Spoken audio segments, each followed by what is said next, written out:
Hello and welcome to another segment of Stopping Socialism TV. As always, I am Donald Kendal. Joining me today, I've got Chris Talgo, Senior Editor at the Heartland Institute. We're going to be talking about what might be considered the new normal, lowering our standard of living. So I got a couple of articles that we want to talk about, but before we get into that, I always have to put that call out there that if you like this content, you want to see more, you want to help this message of stopping socialism spread to more eyes, the easiest thing that you can do, the cheapest thing that you can do is just hit the like button, hit the share button, subscribe to our channel. Any of these things help with the algorithms that are put in place and make sure that we get in front of more people. So you can help just by doing those few things. But Chris, how are you today?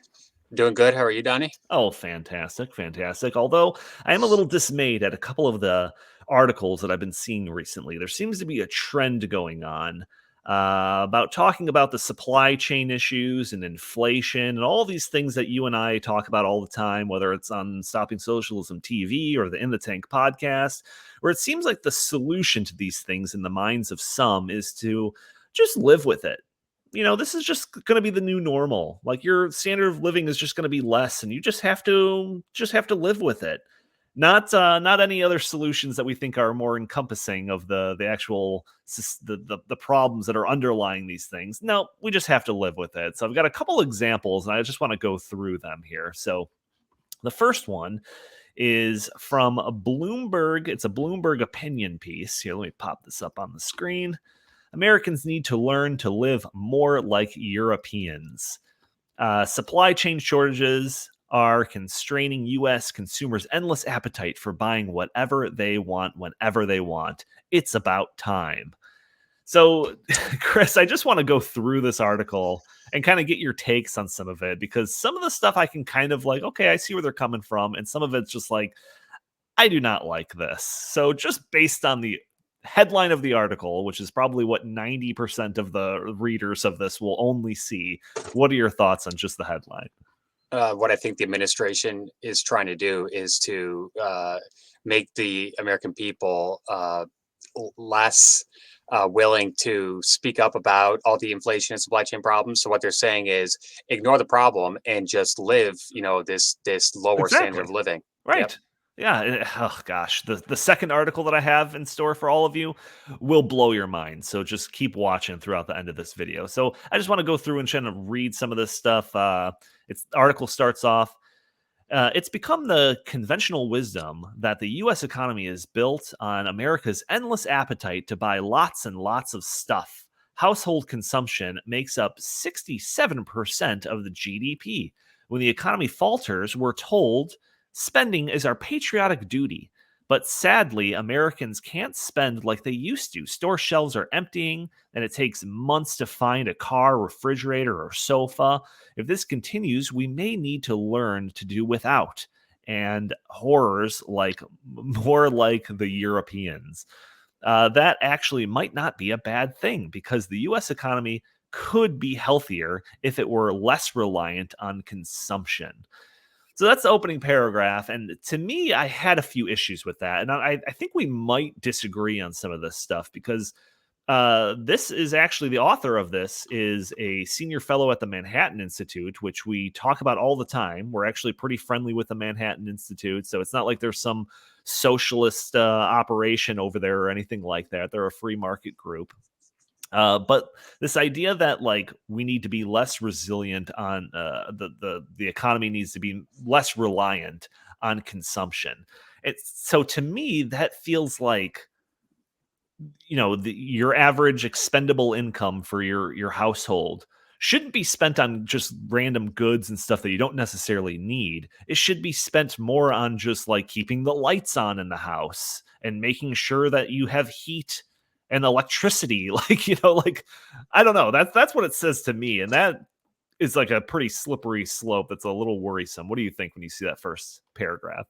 Oh, I agree. The U.S. economy is built on the back of consumption, and a lot of this is because there's not as many products to consume. So what they're saying is, I think they're just trying to, do a bait and switch instead of focusing on the fact that the American people cannot find the goods that they're looking for on store shelves or order them, in a timely manner. What they're saying is, Oh, living that way is somewhat immoral in the first place. So let's not live like that anymore because we can't because of the present, administration and the policies that they've enacted in less than a year. So let's actually just stop living like Americans and let's start living like our European brethren. Yeah, and why is that?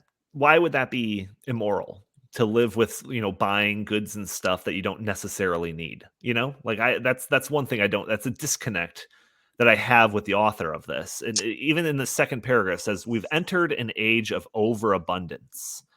We consume much more than we used to, and more than other countries. Is that a bad thing? No, and I think it's all relative. It's in history in the early 1900s they were saying the same thing versus people that lived in the late 1700s, and Sure. then in the early 1950s when America exploded in terms of consumption growth after World War II, people were buying homes, they were buying cars, and I'm sure there were a lot of people in the silent generation who said, "You don't need all these things. You don't need vacuum cleaners. Go and do your chores by hand like we used to."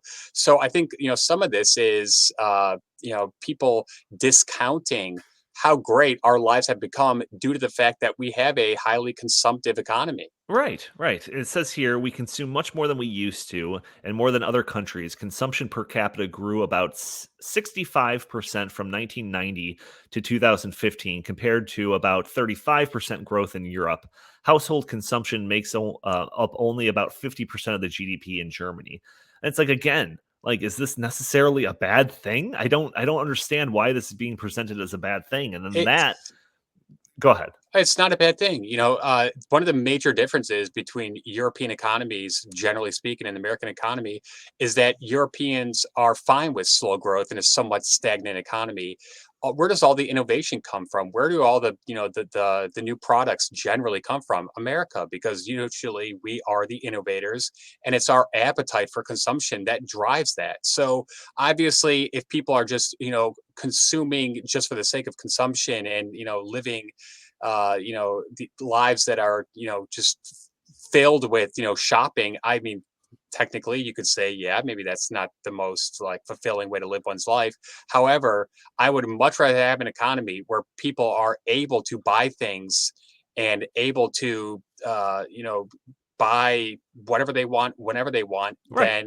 than the opposite, which is Soviet Union bread lines and the government basically saying, here's what you get, be happy with it. Yeah, Bernie Sanders quote that's like, "The bread lines, that's a good thing." Yeah. That did come to mind when I was reading some of this. So in this paragraph, the average U.S. home was 1,700 square feet in 1980. By 2015, it was 2,000 square feet, even though the number of people in the average household shrank. In 1980, 15% of households didn't have a TV. Now only about 3% don't. In 2015, 40% of American households had three or more TVs, including 30% of households earning less than $40,000 a year. And again, like all of this stuff is listed out like it's some uh evidence of this bad stuff. And I'm reading these things and I'm like, that's great. I wish ex- people had six TVs. Like I don't understand why this is such a bad thing. exactly. It shows the might of the American economy. And in 1980 versus 2020, in that 40-year period, we've grown by leaps and bounds. Where did the internet come from? America. What has Europe produced in that time period? And I'm not trying to say that Europe is this like third world region, but Oh, it's terrible. But we can but find but, but let's be honest. America and Europe are fundamentally different for many different reasons. Geography. America is a big country. European countries are very small. Americans have cars to get to and from work. Europeans usually rely on public transit. There are so many differences in terms of the lifestyles between Americans and Europeans. And I know this because my mom is from Europe, born in Germany, still has family there. They live very different lifestyles and they do so willingly. In America, people came from the old world to the new world for opportunity and because it was a place where you could strike it rich. And in Europe, it still is there still is that sense in society that you've got like class divisions, and that does not exist here in America. And part of the reason is because Americans can strike it rich and rags to riches and go and consume and buy a big home. Yeah, it says finally, if we are truly serious about protecting the planet, being a good global citizen will take more than driving an electric car or installing solar panels. It means consuming less so that we throw away less. Maybe that means getting by with only one refrigerator or avoiding fast disposable fashion. And like, I don't know, this kind of harkens back to like the classic days of like environmentalist philosophy where it's talking about how like, by 2020 there's just going to be one giant landfill that we're all living in. That type of stuff, which I think is very unfounded, but that's a whole nother conversation. But again, it's just like this we're there's people among us that are writing op-eds like this that are trying to drive home this point that you need to just buy less and consume less. And I think that that's like, I don't know, I have an issue with that. I think like personally it's probably a little advantageous, sure, but like I just feel like this is going to become the mantra moving forward when our inflation seriously does start to take the toll on the economy and all of these big foundational problems with our economy starts taking place. The solution isn't going to be to fix those foundational problems, it's to just deal with it. And I find issue with that. I agree with you there. And I remember when I was in college, and this was almost 20 years ago, there we were being inundated with, oh my gosh, there's not enough room in landfills, and Right. we have to stop the overconsumption. Actually, that's totally not true. But what I do think is that this is a big part of the degrowth movement. Yeah. And what they want to do is they want to slowly but surely lower expectations so that we aren't producing as much, we aren't consuming as much. And to do that, first you have to quell the consumption. And then by definition the production will erode. Yeah, so everyone that's listening to this, I'm very curious of your kind of opinion on this specific piece and all the things that are in it. And I'll link this in the show notes so you could read it in length, all the stuff that I kind of glossed over. But I'm very curious to see the viewers of this channel and what they think about this particular message. To go one step further, I've got this other article that to me is just unbelievable. And Chris, this might be the first time you've seen this. We did talk about this on the In the Tank podcast, but you weren't on this particular episode. So this is from an outlet that is called Boston Review. And the article is titled "To Save the Climate, Give Up the Demand for Constant Electricity." So the article starts off, says, many decades ago, electricity became the new oxygen, and the vast majority of Americans today believe they need it every moment of every waking or sleeping hour. How dare they? The United States has built a vast infrastructure for generating, transmitting, and consuming it, all mostly entirely based on planet-destroying fossil fuels and nuclear power. Those fuels hold and store energy. If you accumulate enough of them, you can generate electricity abundantly and reliably. The result is that the average American household uses electric resources far beyond its needs while losing power for fewer than 6 hours per year. And I will say that when those 6 hours do happen, we raise hell about it. If I lose power for 6 minutes, it's like a major problem. Renewables can provide that plenitude and already do through wind and solar farms in Texas and California, but not necessarily all the time. That is not true. Well, it's the part about it not Yeah. necessarily being all the Hmm. time is certainly true. The sun shines at us constantly with more energy than we can possibly use at any moment, What but about the earth clouds? yeah, right. But the Earth's rotation puts us in the shadow at nightfall, and wind, of course, can simply stop.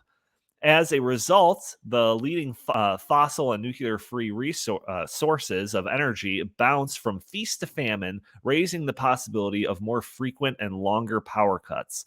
Critics, often supporters of natural gas, say wind and solar power are not ready. Renewables, they warn us, pose an intermittency problem. Um, Absolutely. so I mean, we know. most of that. And we understand that the lefties are really kind of pushing for wind and solar, for 100% renewable, net zero emissions, et cetera, et cetera. So, one thing that this article has going for it is that the majority of the article talks about this intermittency problem, the fact that the sun isn't always shining and the wind isn't always blowing, and it talks about any potential solutions to that and the drawbacks to those solutions, the idea that we need just like a whole bunch of battery backups so that we can store energy for when the wind isn't blowing and the sun isn't shining. But it talks about the problems with that and how we're years away from actually having like a reliable battery backup system, all the resources that uses, et cetera, et cetera. Right. It talks about a whole bunch of different potential solutions that, again, aren't necessarily in place. And it doesn't say that because of these intermittency problems being unresolved that we should push back our net zero goal. No, no, no. It says that we need to push forward with it now because of, global warming being an existential threat and all of that stuff. And we just have to deal with the intermittency problems and deal with longer lasting power outages and the fact that we won't be able to just have electricity on demand 24/7. This is a real article, Chris. What do you Right. think about Right. it? Just like we talked about in the prior article, what they're trying to do is they're trying to change expectations. They're trying to Yeah. lower expectations. I cannot believe that we in 2021 are saying, hey, maybe we should have a power grid that is not fully functional and 100% reliable. Right. Why would we go back to the bad old days where can't we had to light candles at night and just why would we do that? I have no idea what their reason is. However, I know just on the face of it, it makes no sense. It's going to make us all worse off. People are going to die because in the winter, when they need to heat their homes, they're not going to be able to. And in the summer, when they need to cool their homes, they are not going to be able to. We saw this happen in Texas because their power grid has been disrupted with green energy subsidies. If we were to do this at a national level, I can't even imagine what the ramifications would be. Yeah, so in the concluding paragraph, it says what applies to the pandemic also applies, and also with desperate urgency in the climate crisis. We can live with some intermittency and rationing, at least until batteries and other form of energy storage are up and running elsewhere. And it says we don't need Nest or permanent telecommuting for a while. Let's eat a cold dinner here and there. Continuity costs too much. Climate change kills, and it kills the vulnerable people first. Intermittency saves lives, and it saves vulnerable people first. Let's let the pause take its place in continuous climate activism. So, what they're saying there is actually the opposite of what you Mhm. were suggesting. And I think it's the opposite of reality, which is the idea that intermittency is actually going to save lives because this means that we can actually move forward with our activism and our climate change policies that are put in place. When in reality, like you were saying, intermittency is actually going to cost lives because you're Well, right. The more vulnerable people are the ones that are going to be in a position where their lives are at risk when their heat isn't working for a couple of hours during the winter or when their air conditioning isn't working during the periods of time when it's 100 plus degrees outside. But yeah, this is the reality that they're trying to push for, and to me this is like a it's actually a I don't know how this is gonna be a little confusing, but it's almost a little refreshing that they're actually talking about this stuff in realistic terms, because you would never see a Joe Biden talk about this stuff like this. You would never hear a politician or Joe Biden say, "Yeah, our power is gonna go out and we just have to deal with it." Because that is the reality of the situation. What the Joe Bidens of the world are going to say is, no, yeah, we can do net zero tomorrow, and it's not going to cost anything. You won't even realize anything has changed. In fact, your life will probably get better because all of this stuff comes with jobs, jobs, right? BS being the key word of all of that. but It's just but I think what we also needed to take into account here is that these policies will never impact them negatively. Just like the rising gas prices does not impact them because they ride around in government provided limousines. Do you really think that if this were to happen, that John Kerry's house would somehow, uh, you know, go lights out for half the Right. day. That's No, a good point. he would have a special generator. He would have all sorts of things to make sure that it doesn't impact him, but it impacts the hoi polloi who they look down upon. And just to make this point even greater, where are all these wind farms and solar farms located? They're located in the interior of the country in poor towns and cities. They're never located in well-to-do neighborhoods or anywhere near the offshore palaces where Barack Obama lives. We know that they would never ever put windmills and solar panels there. So Yeah. this is just such hypocrisy. What they're doing is saying, hey, you're going to suffer because our energy policies are not up to par. Yeah. And you know what? They're not going to be up to par for decades. Yeah. This article says, oh, we're going to figure out how to store electricity and batteries, from windmills and solar panels. No, you're not. You're not Right. even close to it. And we've been pouring billions and billions and billions into it. Yeah, no doubt. But to me, this is just kind of like the shifting of that Overton window, where Yes. again, they're trying to sell you, the politicians are trying to sell you that like we can do all of this stuff and if anything, it'll positively impact your life in the short term.